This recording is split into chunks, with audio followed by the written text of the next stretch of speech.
What is up, guys, and welcome to my reactions video for the Pokemon Direct video presentation that was released earlier today. What is it? It is June 5th, 2019. So guys, this is just going to be my very first knee-jerk reactions to this. I really did not have a lot of time today to remember everything, so I did have to take some notes. I literally did all of this during my lunch break at work today, so I'm going to try to cover everything, and there's a few things I wanted to get to before I really got into it. I'm going to try to keep everything in order of the way it was presented in the video. I'm going to do my best, but I may not be, I may not have followed it 100% accurately. And I do have some theories on some different things that we saw today, but guys, I did no further outside research on any of this, so I have no way of knowing. It's completely speculative. This is, leaks or anything. It's just, some different ideas that came to my mind today. And another thing is, guys, everything is going to be 100% my own opinion. Everyone is entitled to their own, so just keep that in mind, because I know there's going to be some things that I say that may not be all that popular. And yes, like I mentioned, I did take some notes, so I'm going to have to refer to them, so you're going to see me looking down a little bit, but I'm going to do my best. Okay, getting into the video, my first thoughts, yes, the graphics look amazing, and I literally cannot wait. I'm so excited to play this game, but I noticed they did not release the starter evolutions, which is a big thing that I've been looking forward to, because I've told you guys before, that is how I always make my decisions on the starter Pokemon that I want to choose. So I still don't know, because they didn't release the final starter evolutions. I still don't know which Pokemon I want to choose. And another thing that I noticed is that they didn't reveal any new typings. Now, as far as I know, there hasn't been any leaks or any outside information saying that they were going to reveal a new type in this generation. I just, I always look forward to that kind of thing. I think it'd be kind of cool, since it has been since Generation 6 where they revealed the fairy typing. There are some ROM hacks and different things like that out there that have introduced like sound type and stuff. I think that'd be pretty cool, and they would have a lot of options for that. So it's always something I'm looking forward to the release of new generations. Next thing I wanted to get to, the Galar region. One thing they specifically mentioned was how important or how much they love Pokemon battling, which is big to me because I love Pokemon battling, and it's really popular in the region, and it's one of their favorite pastimes. So the third thing, one of the biggest things that we're going to cover here today, and I'm sure everyone's looking forward to this, is the new Pokemon. The first one that they introduced is called Wooloo. It's just kind of a sheep Pokemon, nothing too crazy or special, but it is kind of cute. It's got fluffy wool, which they said was treasured by some kind of people of a village, and I don't know why. I listened to it like 15 times, but I couldn't tell what the guy said. But there's a village that treasures the Wooloo's wool, and they use it to craft specialty goods. When I hear this kind of thing, it makes me think of Kurt with the apricorns and how he made them into balls, and the soot sack that you can gather ash in to make flutes. Now, why did they bring this up? I believe that they brought it up because those items that they make, the specialty goods that they make with the Wooloo's wool, will be available to the player at some point or another through the game, and it'll be something that we can use to help us along our journey. But again, that is just completely speculative theory that I thought of when seeing this. The next Pokemon that they mentioned is called Gossifleur. Guys, another thing, I may mispronounce these Pokemon's names, but I'm doing my best. Gossifleur, it makes me think of immediately when I see it, the Flabébé line, who is only fairy, but this Pokemon could be just grass or could be fairy, could be neither, but that is immediately what I think of when I see it. Now, it's a really cute Pokemon. Honestly, I love the design. I love the yellow flower hat looking thing that's like leaning off to one side. That is definitely something I noticed. And they did reveal its evolution. It evolves into this Pokemon called Eldegoss, which I definitely think is less cute. It's got this giant white pollen puffball head thing that drops seeds, and immediately when I look at it, the first thing I think of is dandelions. And dandelions are one of my mortal enemies. I've said it 1,000 times on this channel. I have really bad allergies, and one of the things that I am most allergic to are weeds. So when I see it, I see dandelions, and I'm like, no thank you. But moving on to the next Pokemon, honestly, my favorite of the new Pokemon that they revealed is Dreadnought. It's this awesome dragon, dinosaur, crocodile, reptile, alligator looking thing, and it looks super powerful. Supposedly can bite through chunks of rock and steel, and it definitely looks like that's the kind of Pokemon it would be because of just the way it moves and looks. It definitely looked like it'd be some kind of heavy rock or steel type Pokemon, and I definitely definitely want this Pokemon on my team. They hint at it being extremely powerful and difficult to train, and my theory with that is that it might be the look at the pseudo-legendary line for this generation. Now, I don't know if it's the first stage, I don't know if it's pseudo-legendary at all, and I feel like, honestly, if it were the pseudo-legendary line, it would probably be the middle stage. That's just my theory. I definitely think they could do something else with it to further magnify it and make it look even crazier and look more powerful. Definitely want it on my team, though, no matter what. And the next one, I think, is called Corviknight. Now, it's this large black bird raven looking thing inspired by a raven. And honestly, I might want this thing on my team, too, because it just looks awesome. And guys, can you tell that I love new Pokemon? Because I just say that I want them all on my team. And they did mention that this will be the substitute for the flying Pokemon that will be able to fly you to different areas that you've already been, like the Charizard in Generation 7. And they didn't specifically mention this or not, but I assume that means that there won't be any HMs. They didn't do it in Generation 7, but just because they did something in one generation doesn't mean that we're just to assume that something that's been there for the first 6 will no longer exist.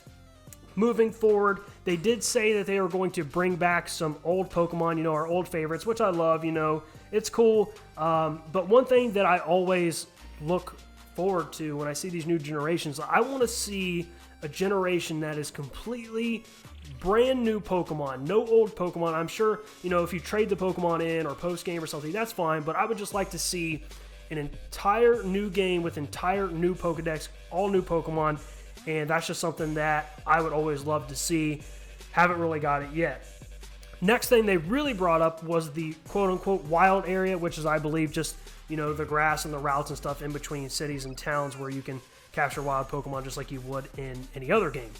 And one thing that they definitely did mention is that the Pokemon that you can encounter varies greatly day to day, depending on the weather, depending on where you are. And I think that that's a shout out to like Pokemon Go, where what I could encounter here in Columbus, Ohio is completely different to what other people might encounter in Florida, which I think is really cool and just a great thing, a great addition to the games. And another thing I saw is that it looked like the character was creeping through the grass like Omega Ruby and Alpha Sapphire, so I think that'd be really cool if you could creep up on the wild Pokemon or also use that method to kind of sneak through the grass and try to not encounter any Pokemon. And the next one, probably the biggest announcement outside of the Pokemon in general, is Dynamax Pokemon. Now, I have never seen something like this before. I did see a tweet earlier that Dynamax Pokemon existed in the original comics. I don't know if that's accurate or not. It might have been just a meme or something I saw quickly. But yes, Dynamax Pokemon, they're just these huge, gigantic, and ultra-powerful variations of the Pokemon. And it's something that you can do once per battle, and you can do it for 3 turns. Now, I do like the idea, but I honestly really miss Mega Evolution, and I really wish that that's something that they could revisit, because I still think they left a lot of things on the table, and a lot of Pokemon could benefit from something like a Mega Evolution. It's probably, just because I'm an old fart, and I don't want to, I don't like change. I resist change. Stuck in my ways. And with these Dynamax Pokemon, all of their moves also become max moves. I think they become super powerful. I kind of think of the Z moves from Generation 7, except it's not just one move, and you can't use it one time. It's all of their moves, and you can use it for 3 turns. But honestly, they didn't go into a lot of depth of exactly how powerful the max moves are. If a Pokemon using a max move against a Pokemon that's not Dynamaxed, does that Pokemon even stand a chance? We don't know exactly how powerful, but we do know, obviously, they are extremely powerful. The next thing that they brought up is that you can encounter wild Dynamax Pokemon. And that's a feature where it seems like you're going to have to connect with 3 other people online to team up and try to take them down. It seems only one person, though, can Dynamax their Pokemon in the battle against the wild Pokemon. So you'll definitely have to communicate a lot with the other people in your group to see what your best method is for that. And one thing that they did mention is that you can catch the wild Dynamax Pokemon at the end of the battle. However, they didn't mention, can everybody in the group capture the Dynamax Pokemon, or is it only one person, or is it the one person that had their Pokemon Dynamax? I definitely think they left a lot of things unanswered there because, honestly, I feel like everyone should be able to capture the Dynamax Pokemon that's involved. But at the same time, I feel like they shouldn't because it just doesn't make sense. All 4 people are battling up against this one ultra-powerful Pokemon. It's one Pokemon, yet all 4 of the people can capture it, or they all can't. So it's kind of a weird dilemma that I'm in, whether everybody should be able to capture it or everybody shouldn't. And yes, they did mention that this is an online feature with other players and that you may have to get additional accessories or buy additional accessories in order to do this kind of thing. And, I'm not in love with that idea as a person who doesn't use the online features a lot. I'm a person who kind of just likes to experience it myself. So, hopefully it doesn't take away too much from the experience. And another thing that I really was a little disappointed to hear is that some Pokemon are only going to be available in the wild after you have defeated them in the max raid battle against the wild Dynamax Pokemon. Meaning that if you don't do these online multiplayer things and take these things down, there are certain Pokemon you might never be able to catch, which is a little crazy and something that, I hope doesn't negatively affect my gameplay and my experience as well as other people's. The next topic that they brought up are some of the people that you're going to meet along the journey. The champion Leon, he looks like a cool guy, but honestly, he's got this weird beard that doesn't attach in the middle, and it's a different color than his hair. And he's wearing a cape and a crown. Come on, seriously, dude? A cape and a crown? I think of Lance when I think of somebody wearing a cape, so I feel like he's really the only one that could pull it off. He is undefeated, though, so he's super popular. Like I said, he looks like a cool guy.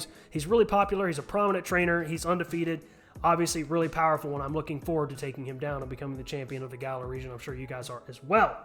He has this younger brother named Hop. I assume that we will be able to nickname him or name him just like we are the other rivals. But yes, his younger brother Hop is going to be, they said, quote, one of our rivals. So I don't know if it's going to be like Generation 6, X, and Y, where they have, like 4 rivals, or what is it going to be? They didn't really get into that. But, he looks like a nice kid, honestly, but I miss the days of Generation 1 and Generation 2 where your rival did not like you in the beginning, and Generation 1 may never like you. But, you have to earn your respect for them over time. So I miss those kind of rivals, but, that's the way it's adapted over the years. That's how the rivals are in all of the later generations. So, it is what it is. Moving on to the professor for the region, Professor Magnolia.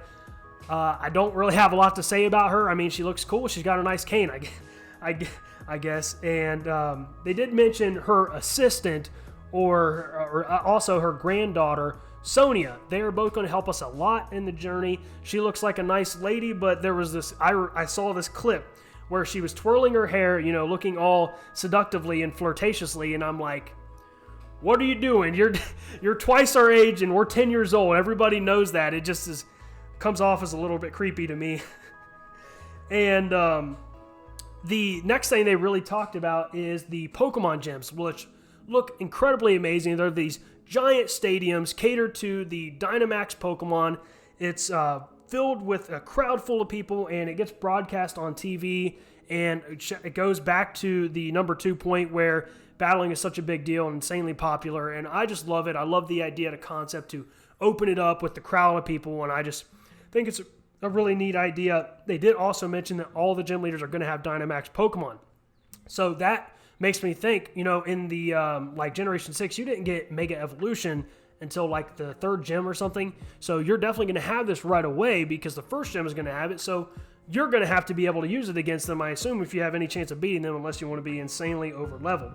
They also did reveal one of the gym leaders, Milo. He looks like a grass-type gym leader.